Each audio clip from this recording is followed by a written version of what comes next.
Welcome once again to M5's English language learning program, Let's Speak English. I'm Gav Duncan and I'm here on your TV to help you learn English. Now, are you sitting comfortably? Yes? Good. And are you ready for today's lesson? Yes? Good. Okay. Well, let's learn English together. And welcome to you all. How do you all feel today? Is everything going well? Was your breakfast the sort of breakfast that a top chef would make? Yes? Good. And what about your coffee? Was your coffee in the group of top 10 coffees in the universe? Yes? Blimey. Well, then, in that case, you're obviously all ready for the day then, aren't you? And so, let's make a start. Let's get stuck into some more revision. Okay, now today, I want to tell you about another aspect of the present continuous. What? What? Gav, are you serious? Yes, I am serious. Do you remember what I said about the present continuous? I'm sure you all remember. I said that the present continuous was very... What? What was the adjective I used to describe the present continuous? Do you remember? This was an adjective that means that something has more than one use. We can use this for lots of different things. Now, there's another word we sometimes see when we're talking about things being versatile.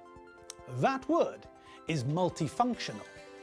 Now, let's have a quick look at this word, multifunctional. Now, the first thing we notice about the word is that it's a long word. But when we have a closer look, we can see that it's made up of different parts. It's like Frankenstein's monster. That's right. At the start of the word, we can see the word multi. We all know this word, don't we? Yes. We use this word in Hungary as well. When we talk about large international companies and corporations, we often call them multinationals. Okay. So what does multi mean? Well, it means more than one. It comes from Latin and means more than one. Great. Just think about vitamins. When you buy vitamins, you can buy a single vitamin like vitamin C or vitamin B. But when you go to a shop selling vitamins, you can also buy multivitamins. These are tablets or capsules or pills which have more than one type of vitamin. They don't have single vitamins in them, they've got multiple vitamins in them. More than one. So we call them multivitamins. Simple. Okay.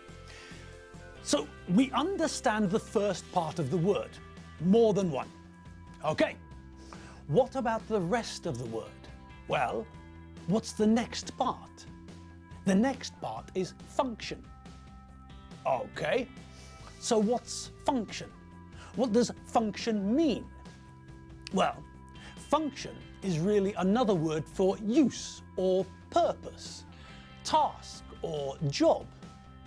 So if we look at an example sentence, a sentence which uses the word function, we could say, for example, the function of sunglasses is to help people see in bright light.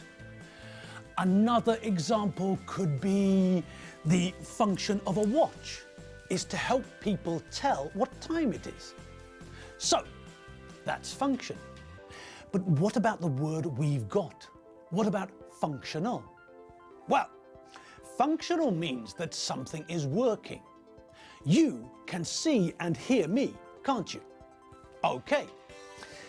And some of the reasons you can see and hear me are the cameras and the microphones are functional. They're working. They're recording my image and my voice. and they can do this because they're functional. So, if your car is functional, you can drive it. If your watch is functional, you can accurately tell the time. Okay, so, back to the word we were looking at. Back to multifunctional. So, let's put all the parts of the word together and see what the different parts make. So, it's multi, it's multiple, more than one, and functional. It works, it does something. Great. So, multifunctional means that this thing, whatever it is, does more than one job. It performs multiple tasks. It does lots of things. So, let's think about an example. Let's look at a knife and a Swiss Army knife. Okay, here's a knife. And what do we do with a knife? That's right, we cut things with a knife. Good. Now, let's have a look at the Swiss Army knife. Now, when we look at the different tools, we can see that the Swiss Army knife is multifunctional. The knife, the traditional knife, has a single function. It's got one function. It cuts. The Swiss Army knife, however, is multifunctional. It's more versatile than the ordinary traditional knife. With the Swiss Army knife, we can screw and unscrew screws, we can tighten and loosen screws and Allen screws, we can cut our nails, we can file our nails, we can... what else? Well, we can open bottles and we can use the corkscrew to remove corks from bottles. We can tighten nuts and bolts with the pliers. We can find our way with the compass. There are lots and lots of things we can do with the Swiss Army knife. It really is very versatile. It's a truly multifunctional tool.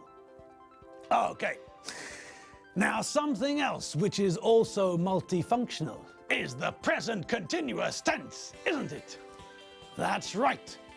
Let's think about the functions it's got. The first function we learned about was the function of communicating about now. Talking about things which are happening now, when we're talking. We know that we use the present simple tense to talk about things which don't change. Things that stay the same. My name is Gav. I live in Budapest. I am British and Hungarian. I am a man! When we're talking about these sort of things, we use the present simple. We also use the present simple when we're talking about facts. Elephants are big! Blue whales are the biggest animals in the world! My grandparents are dead! All of that information was factual. Those statements are all facts. They're not going to change. And so, we use the present simple. Good. But after we learned that we use the present continuous to talk about what's happening now, I'm talking to you, Chopper is recording my voice, Petty is filming me, you're watching and listening to me. We then learned that we can use the present continuous to also talk about the future. Versatile, eh? Yes. Similar to when we use going to, we can use the present continuous to talk about future plans. I'm having a party on Saturday. I'm flying to South Africa on Monday to go to Chief Mangosuthu Buthelez's birthday party. So, we learned that just like going to, if we're talking about a future plan or arrangement, we can use the present continuous. Briggy's cutting my hair tomorrow afternoon. Doreen is going to the dentist on Thursday. Now, it's important to remember that we use the present continuous for future plans and arrangements, not the present simple. We never say, I go out tonight. We always say, I'm going out tonight. We never ask, do you come to the pub? We always ask, Are you coming to the pub? We do use the present simple to talk about some things in the future. Things like timetables, programs, buses and trains. We don't say the train is arriving at 8 o'clock. We say the train arrives at 8 o'clock. We never say the film is finishing at 4:45. We always say the film finishes at 4:45.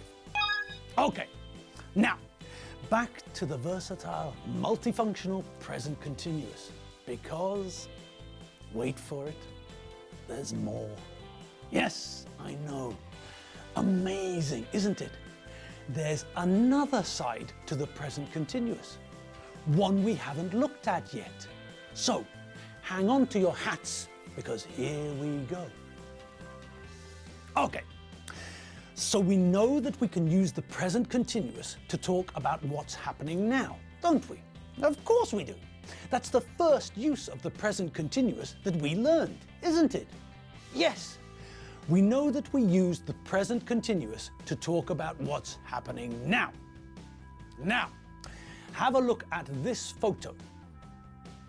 Okay, these two gentlemen are the band The London Souls.